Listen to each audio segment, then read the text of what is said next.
आप लोग की लव मैरिज थी? कौन अच्छा दोस्त है इन तीनों में से आपका? फात चौधरी अच्छा दोस्त। तो उनको आप बचा लेंगे? जी हाँ, उनको बचा। बहुत अच्छा, आपको बचा लिया उन्होंने। ये बताएं, अपने मुंह मियां मिट्ठू कौन है सियासतदान? अपने मुंह मियां मिट्ठू तो शोबाज शरीफ है सबसे बड़ा।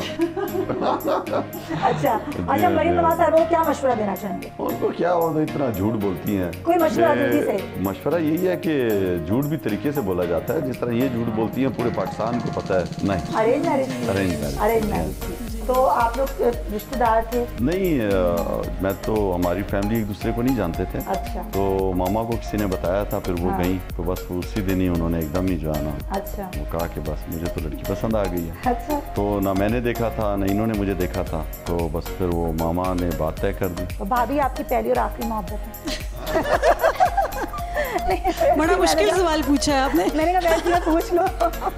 आज की ताज़ा खबर विद कासिम सूरी, ईद के दूसरे रोज शाम 5 बजे सिर्फ बोल न्यूज पर।